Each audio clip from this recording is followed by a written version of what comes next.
Hey everyone, welcome back to LGBT Stories, where we share emotional, romantic, and sometimes heart-wrenching tales from the LGBT community. Today we're diving into a story that will tug at your heartstrings and make you think about the choices we make when we're backed against the wall.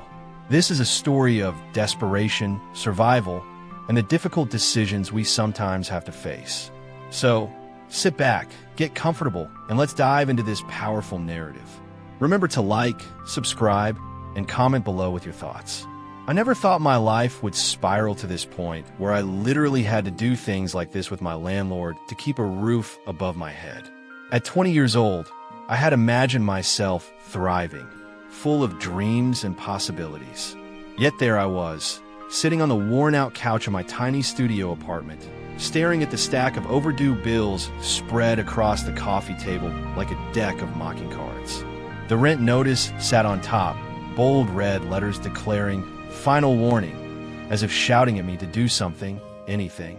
My stomach churned as I glanced at my phone. No new notifications, no responses to the dozens of job applications I'd submitted. My savings had already dried up, and the few dollars left in my bank account wouldn't even cover the cheapest loaf of bread. I was suffocating under the weight of it all. Rent was due in 2 days, no income, and no return. The city wasn't kind to people like me. It swallowed you whole if you couldn't keep up. And lately, I felt like I was being digested by its merciless grip. My landlord, Mr. Brown, had already left 2 voicemails reminding me of my overdue rent. The second one was less of a reminder and more of a thinly veiled threat. "You're running out of time," he'd said, his deep voice devoid of sympathy. "If I don't have the money by Friday, you're out." No exceptions. My chest tightened just thinking about it. I couldn't go back to my parents' house. They didn't have much to offer themselves, and the idea of admitting my failure to them made me want to crawl into a hole. I had nowhere else to go, no one to lean on. I was trapped. The sound of footsteps in the hallway pulled me from my spiraling thoughts. They grew louder, stopping just outside my door. My pulse quickened as a firm knock echoed through the apartment. I knew who it was before I even stood up. Taking a deep breath, I walked to the door and opened it, revealing Mr. Brown. He stood there, tall and broad-shouldered, his presence filling the doorway. His suit was perfectly pressed, and his graying hair was slicked back neatly, giving him an air of authority that was both intimidating and oddly magnetic. "Good evening," he said, his voice smooth yet firm. "May I come in?" I hesitated, glancing around the hallway, as if someone might rescue me from this conversation. When no one appeared, I nodded and stepped aside to let him in. He entered without waiting for an invitation, his eyes sweeping over the cluttered apartment. I felt a pang of embarrassment at the sight of my unwashed dishes and the laundry basket overflowing in the corner. He turned to face me, his expression unreadable. "I assume you know why I'm here," he said. I swallowed hard, nodding. "Yes, about the rent. I'm working on it. I just need a little more time." "Time isn't something I can afford to give," he replied, his tone matter of fact. "This isn't a charity. I have other tenants waiting for a place like this, tenants who can pay on time." "I understand," I said quickly, my voice trembling. "I promise I'll have it soon. I just need a few more days."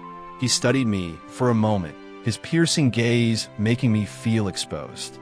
"A few days won't make a difference if you don't have the money," he said. His words hit me like a slap, and I felt tears prickling at the corners of my eyes. I looked away, ashamed of how powerless I felt. "I don't know what to do," I admitted, my voice barely above a whisper. Mr. Brown's expression softened slightly, though his demeanor remained controlled. "Desperation is a dangerous thing," he said, almost as if to himself, "but it also opens doors." I frowned, confused by his words. "What do you mean?" He tilted his head, his gaze never leaving mine. "I'm saying that there's more than one way to settle a debt." The air seemed to shift, growing heavy with unspoken tension. My heart raced as his words sank in, their implication clear. My mouth went dry, and I struggled to find a response. "I don't think I understand," I said, though I knew exactly what he meant. "You're a smart guy," he said, his voice low and deliberate. "I think you understand perfectly." The room felt too small, the walls closing in as I stood frozen under his gaze. I wanted to scream, to tell him to leave, but the reality of my situation weighed me down like an anchor. I was cornered, and he knew it. I can't. I started, but he cut me off. You can, he said simply, his tone leaving no room for argument. And you will, if you want to stay here. My knees felt weak. I gripped the edge of the counter to steady myself. This couldn't be happening. This kind of thing only happened in stories, not in real life. But as I looked at him standing there, so calm and confident, I realized this was my reality now. I need time to think, I said, my voice shaky. He nodded, a small, knowing smile tugging at the corner of his lips. Take all the time you need, but remember, you're running out of it. With that, he turned and walked to the door, leaving me standing there in stunned silence. The sound of it clicking shut behind him was like a final nail in the coffin. I sank onto the couch, my mind racing. Every fiber of my being screamed at me to reject his proposition, to find another way. But as I stared at the eviction notice on the table, the weight of my desperation pressed down on me. What choice did I have? I asked myself while staring blankly at the eviction notice, the reality of my situation sinking in deeper with every tick of the clock. I had no one to call, no safety net to fall back on.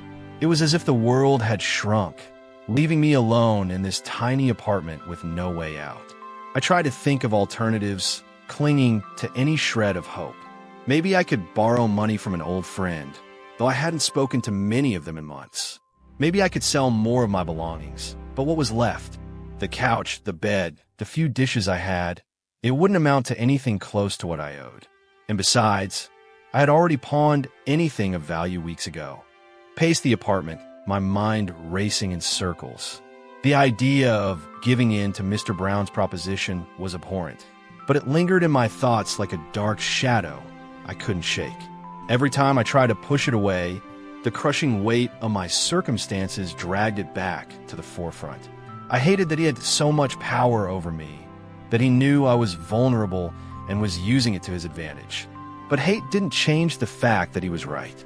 I was desperate. By the time night fell, I was exhausted, though not from physical exertion. It was the kind of fatigue that came from emotional turmoil, the kind that left you feeling hollow and numb. I sat at the edge of my bed, staring at my phone. A part of me hoped that someone, anyone, would miraculously reach out with a solution, but the screen remained dark. Finally, I couldn't take it anymore. I grabbed my phone and scrolled through the messages Mr. Brown had sent me earlier in the month. Polite reminders at first, then firmer ones, and finally the ultimatum. My thumb hovered over his name as I debated what to do. I told myself it was just a conversation, that I wasn't agreeing to anything. Maybe I could negotiate, find some other way to satisfy the debt. But deep down, I knew what he would say. He wasn't interested in bartering or bargains. He wanted one thing, and he had made that abundantly clear. Taking a deep breath, I tapped on his name and typed out a message. Can we talk? I stared at the words for what felt like an eternity before pressing send. My stomach churned as I watched the little delivered icon appear, followed by the 3 dots indicating he was typing. Of course, his reply came almost instantly. Come by my office tomorrow. I set the phone down and buried my face in my hands. The walls of my apartment felt like they were closing in, suffocating me with their silence. I crawled into bed, though sleep didn't come easily. When I finally drifted off, my dreams were restless, filled with shadowy figures and muffled voices that left me waking up in a cold sweat. So the next morning, I went about my usual routine, though it felt anything but normal.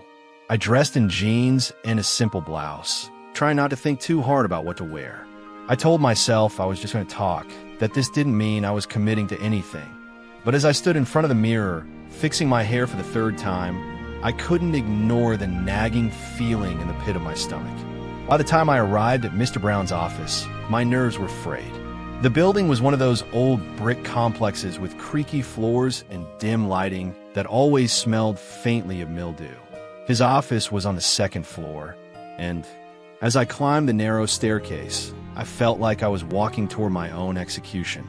I paused outside his door, my hand hovering over the doorknob. My heart was pounding so loudly I was sure he'd hear it the moment I walked in. Taking a deep breath, I knocked lightly before opening the door. Mr. Brown was seated behind a large wooden desk, his reading glasses perched on the bridge of his nose as he reviewed some paperwork. He looked up when I entered, a small smile playing on his lips. "Good evening," he said smoothly, gesturing for me to sit. "I'm glad you came." I hesitated for a moment before crossing the room and lowering myself into the chair opposite him. My hands were clenched tightly in my lap, and I struggled to meet his gaze. "Thank you for seeing me," I said, my voice barely above a whisper. "Of course," he replied, leaning back in his chair. "I always make time for my tenants." The way he said it sent a chill down my spine. There was a double meaning to his words, one that wasn't lost on me. He steepled his fingers, watching me intently. "So," he said, his tone casual but his eyes sharp, "what can I do for you?" I swallowed hard, my throat dry. "I want to talk about the rent," I began, my voice trembling. "I know I'm behind, and I know you've been patient, but patience has its limits." "You finish for me. You understand that, don't you?" I nodded, unable to speak. He leaned forward slightly, his gaze never leaving mine. "I gave you an option," he said, his voice low and deliberate. "And I think we both know why you're here." My cheeks burned with shame, and I looked away, unable to hold his gaze any longer. "I don't know if I can do it," I admitted, my voice barely audible. "You can," he said simply, "and you will." The certainty in his voice left no room for argument. I felt like I was being pulled into a current, swept along by forces beyond my control. My hands trembled as I gripped the edges of my chair, trying to steady myself. "Why are you doing this?" I asked, my voice cracking. "You could have anyone you want." "Why me?" His expression softened slightly, though it didn't make me feel any less uneasy. "Because you need me," he said, "and I like to help those in need." The words felt like a cruel joke, but I didn't have the strength to argue. He reached across the desk, his hand brushing against mine. The contact sent a shiver down my spine, and I recoiled instinctively. "Take your time," he said, his voice almost gentle. "But remember, time is running out." That night, back in my apartment, I kept replaying the conversation over and over in my mind. His words echoed like a mantra, drowning out everything else. I felt trapped, suffocated by the weight of my decision. It wasn't just about the rent anymore. It was about power, control, and the realization that I had none. I was a pawn in his game, and he knew it. The thought of giving in made me sick, but the alternative was unthinkable. And as I lay in bed, staring at the cracks in the ceiling, I tried to convince myself that I still had a choice. But deep down, I knew the truth. I was out of options, so I knew what was coming. The next day came far too quickly. I had barely slept, the weight of my decision pressing down on me like a suffocating blanket. My apartment felt unbearably quiet, each creak of the floorboards and hum of the refrigerator reminding me of how empty my life had become. I couldn't focus on anything, neither food, nor TV, nor even my usual escape into daydreams. My mind was consumed by one thing, the meeting I had agreed to with Mr. Brown. I told myself I still had time to change my mind, to back out, to find another way, to figure something else out. But every time I started to rationalize a different path, reality slapped me in the face. My phone buzzed with reminders about overdue bills, and the eviction notice was still taped to my fridge like a cruel joke. The only thing standing between me and being on the streets was a choice I didn't want to make. As the clock ticked closer to evening, I found myself standing in front of the mirror, trying to make sense of the reflection staring back at me. My hands were shaking as I brushed my hair, my mind racing with doubts. What was I doing? How had it come to this? I chose a simple dress, something understated and plain. I didn't want to give the impression that I was trying to impress him, though I wasn't naive enough to think it mattered. He wasn't interested in what I wore or how I looked. He was interested in what I could offer. The thought made my stomach churn, but I forced myself to keep moving, to put one foot in front of the other. By the time I arrived at his apartment, the sun had begun to set, casting the scene in a muted golden light. The building was far nicer than mine, with polished floors and elegant fixtures that seemed to belong to a different world. I felt out of place as I stepped into the elevator. The soft hum of classical music did nothing to calm my nerves. When I reached his floor, I hesitated in front of his door, my hand hovering over the doorbell. My heart was pounding so loudly I thought it might burst down my chest. I had fully prepared myself, shaved everywhere. This was it, the moment where everything could change. I could still turn around, go home, and figure out another way to deal with my problems. But the thought of returning to my apartment, knowing eviction was looming, made my feet stay rooted to the spot. Finally, I pressed the doorbell. The chime echoed in the hallway, and I held my breath as I waited. The door opened almost immediately, revealing Mr. Brown in a crisp white shirt. His sleeves rolled up to reveal forearms that seemed oddly out of place on a man his age. He smiled at me, a slow, knowing smile that sent a shiver down my spine. "Good evening," he said, stepping aside to let me in. "I'm glad you came. That's something I will do for sure. And you will too, Mr. Brown," I said, forcing a smile though it felt more like a grimace. I stepped into the apartment. It was just as polished as the building itself, with high ceilings, sleek furniture, and a view of the city skyline that took my breath away. But the beauty of the space only made me feel more out of place, like I was a piece of trash someone had accidentally left on display. "Would you like a drink?" he asked, closing the door behind me. His tone was casual, almost friendly, but there was an edge to it that made me uneasy. "No, thank you," I said quickly, my voice trembling. He didn't press the issue. Instead, he gestured for me to sit on the plush leather couch in the living room. I perched on the edge, my hands clasped tightly in my lap, as he settled into the armchair across from me. The room was quiet, save for the faint hum of the air conditioning. The tension between us was palpable. "I'm sure this isn't easy for you," he said after a moment, his voice softer now. "But I want you to know that you're making the right choice." The words felt like a slap in the face. Maybe it was the way he said it, like he was doing me a favor, like I should be grateful for this twisted arrangement. I bit my lip, fighting the urge to lash out. I couldn't afford to make him angry, not now. "I don't know if it's the right choice," I admitted, my voice barely above a whisper. "But it feels like the only choice." He nodded, as if he understood. "Sometimes life forces us to make difficult decisions," he said. "But those decisions shape us, make us stronger." I wasn't sure if he was trying to comfort me or manipulate me, but either way, his words only made me feel worse. I looked down at my hands, unable to meet his gaze. "Lucas," he said after a moment, his tone firmer. Reluctantly, I lifted my eyes to meet his. His expression was calm, almost kind, but there was an intensity in his gaze that made my skin crawl.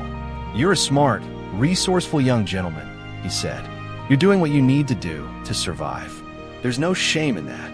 I wanted to argue, to tell him that this wasn't survival, it was surrender, but the words caught in my throat, and I could only nod. He stood then, crossing the room to sit beside me on the couch. The shift in proximity made my pulse quicken, and I felt my body tense as he placed a hand on my shoulder. "Relax," he said softly, his fingers brushing against my skin. "This doesn't have to be difficult." But it was. Every fiber of my being screamed at me to run, to get up and leave, but I couldn't move. I was frozen, trapped in a moment I couldn't escape. When his hand moved to my chin, tilting my face toward his, I felt tears sting my eyes.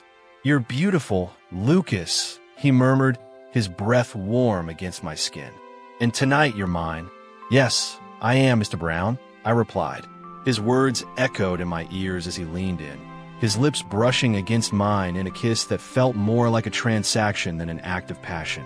I closed my eyes, willing myself to detach, to escape into the safety of my own mind as the world around me blurred into a haze of sensations and emotions I couldn't fully process. I told myself it would be over soon, that this was just one night, one choice. But as the minutes stretched into hours, I felt the weight of my decision settle heavily on my shoulders, a burden I knew I would carry for the rest of my life. To be honest, I was enjoying myself pretty well, and I could feel he was too. When the night finally ended and we both had finished, I felt like I'd been hollowed out, a mere shell of myself. The weight of what had just happened was unbearable, and yet I couldn't bring myself to cry. My body felt numb, my mind a whirl of conflicting emotions, shame, guilt, anger, and an overwhelming sense of helplessness. Mr. Brown stood near the window, his silhouette outlined by the soft glow of the city lights. He looked calm, collected, like this was just another routine evening for him. Meanwhile, I sat on the edge of the couch, my arms wrapped tightly around myself, as if I could somehow shield my body from the memories of what had just occurred. "You did well," he said, his voice cutting through the thick silence. "You should be proud of yourself." The word proud felt like an insult. There was nothing proud about what I had done. I forced myself to look at him, though it took every ounce of strength I had. "Is it done?" I asked, my voice hoarse. He turned to face me, a faint smile playing on his lips. "It's done," he said. "Your rent is taken care of." Those words should have brought me relief, but they didn't. Instead, they filled me with a sickening sense of finality. There was no going back now. No undoing what had been done. I felt like I had just sold a piece of my soul. And for what? A month's worth of rent. "Thank you," I said quietly, the words feeling foreign in my mouth. Mr. Brown chuckled, the sound low and unsettling. "You don't have to thank me, Lucas," he said, walking toward me. This was a mutually beneficial arrangement. I didn't respond. I couldn't. All I wanted was to leave, to get out of his apartment, and never look back. But my legs felt like they were made of lead, and the thought of standing up, of walking past him, felt insurmountable. He must have sensed my unease because he reached into his pocket and pulled out a small envelope. "Here," he said, holding out to me, "a little extra for your trouble." I stared at the envelope, my stomach churning. I didn't want it. I didn't want anything from him. But I also knew that refusing it would only make things worse. With trembling hands, I took the envelope and tucked it into my purse without looking inside. "Take care of yourself, Lucas," he said, his tone almost fatherly. "And remember, my door is always open if you ever find yourself in need again." The implication behind his words was clear, and it made my skin crawl. I nodded mutely, forcing myself to stand. My legs felt wobbly, but I managed to make my way to the door without collapsing. As I stepped into the hallway, the cool air hit me like a slap to the face. I took a deep, shuddering breath, my fingers gripping the strap of my purse like it was a lifeline. The elevator ride down felt like it lasted an eternity. And when I finally stepped out onto the street, I was hit with a wave of relief so strong that I almost cried. The walk back to my apartment was a blur. My thoughts were a jumbled mess, and I couldn't focus on anything except putting one foot in front of the other. When I finally reached my building, I unlocked the door and stumbled inside. The familiar scent of my tiny, cluttered space hit me like a comforting embrace. I dropped my purse on the counter and sank onto the couch, burying my face in my hands. The events of the night replayed in my mind like a broken record, each memory more painful than the last. I felt sick to my stomach, like I had betrayed some fundamental part of myself. I didn't want to look at the envelope, but I couldn't help myself. I pulled it out of my purse and opened it, my hands shaking. Inside was a stack of crisp bills, far more than I had expected. It was enough to cover not just this month's rent, but the next two as well. And yet the sight of that money brought me no comfort. If anything, it made me feel worse. I wanted to throw it away, to burn it, to rid myself of the reminder of what I had done. But I couldn't. I needed it.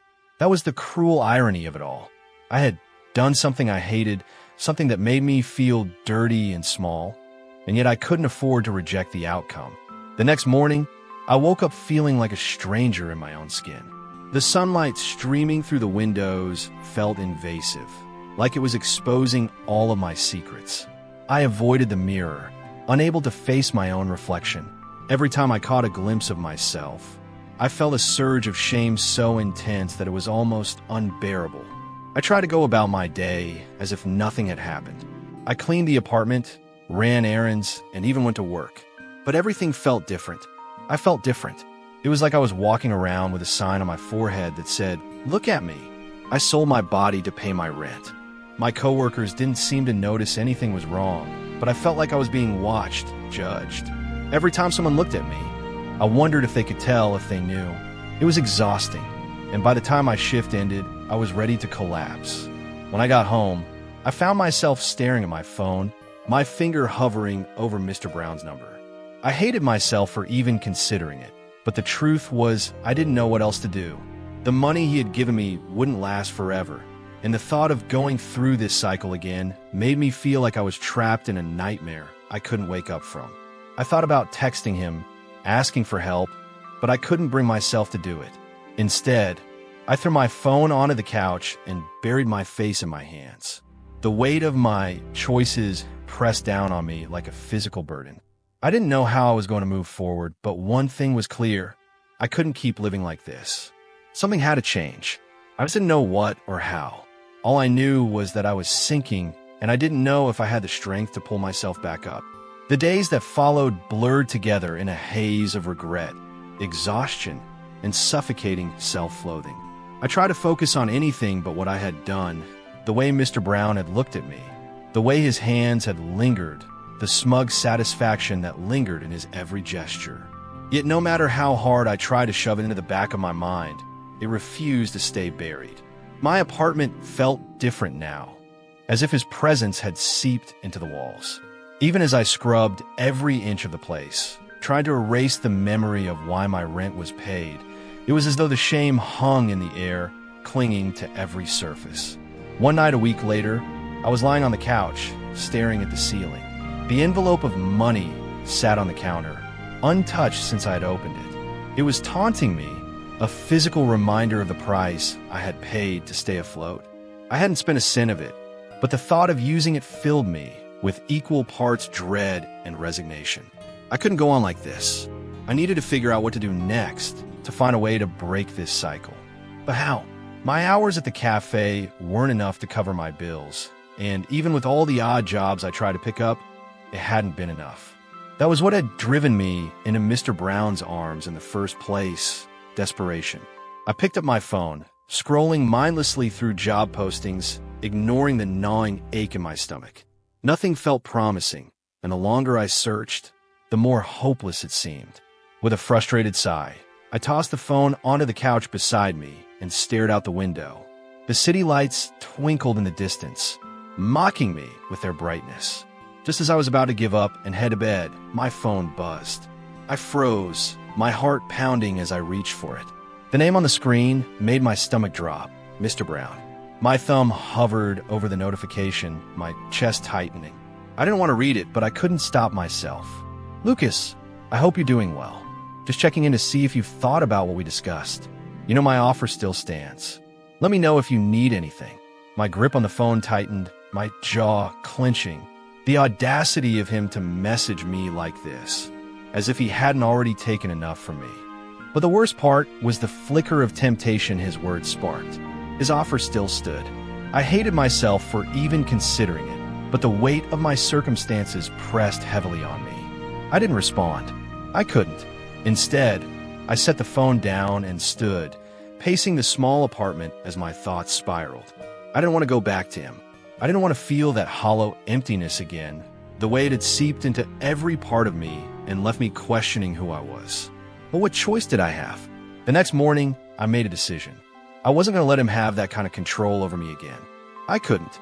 If I went back, I didn't think I'd ever be able to look at myself in the mirror again. I needed to find another way, no matter how hard it was or how long it took. I spent the day calling temp agencies, reaching out to old contacts, and scouring every job board I could find. I signed up for food delivery apps, offered my services as a pet sitter, and even considered donating plasma just to make ends meet. It wasn't glamorous and it wasn't easy, but it was something. It was a step forward. For a while, it felt like I was clawing my way out of a pit, one painful inch at a time. Every day was a struggle, but I held on to the determination that I wouldn't let myself fall back into the trap I'd escaped from. Slowly, I started to see a glimmer of hope. The money from Mr. Brown's envelope went untouched, a silent reminder of the price I had paid and the promise I had made to myself not to pay it again. I wanted to be free of him, free of the shame and guilt that clung to me like a second skin. One evening, as I was closing up the cafe, a customer approached me. She was a middle-aged woman with kind eyes and a warm smile. "You're Lucas, right?" she asked. I nodded, curious. "I've seen you around here a lot," she said. "You're always so hardworking. My sister runs a small office downtown, and I think she might have a position open that you'd be perfect for. Would you be interested?" My heart leapt at her words. "Yes," I said quickly, not even needing to think about it. "I'd love to learn more." She handed me a business card with her sister's contact information. "Give her a call," she said. "Tell her I sent you. I can't promise anything, but it's worth a shot." I thanked her profusely, my spirits lifting for the first time in weeks. It wasn't a guarantee, but it was hope, and hope was something I hadn't felt in a long time. The next day, I called the number on the card and set up an interview. I spent hours preparing, wanting to make the best impression possible. When the day of the interview arrived, I walked into the office with my head held high, determined to take control of my life again. The interview went well, and by the end of the week, I received a call offering me the position. It wasn't a high-paying job, but it was enough to make ends meet. More importantly, it was a fresh start, a chance to leave the past behind and rebuild my life. And as I settled into my new routine, the memories of that night with Mr. Brown began to fade. They didn't disappear entirely. Some wounds take longer to heal than others, but they no longer held the same power over me. I was finally starting to feel like myself again, stronger and more determined than ever. Looking back, I still wasn't proud of what I had done, but I understood why I had made the choices I did. Desperation pushes people to their limits, and sometimes survival comes at a cost. But I had learned an important lesson through it all. I was capable of more than I had ever given myself credit for, and I didn't need to rely on anyone else to save me. I had saved myself, and that was a victory worth holding on to. So now that you've heard my story, I'm curious. What do you think of it? Was it the right choice? Did I have a choice? Let me know what you would have done in my situation. I still don't know if I should feel guilty. You could help me a lot. Thank you. If you like this video, give it a thumbs up and subscribe to LGBT Stories for more emotional and heart-wrenching tales. Don't forget to comment below and share your thoughts on this story. Thanks for watching.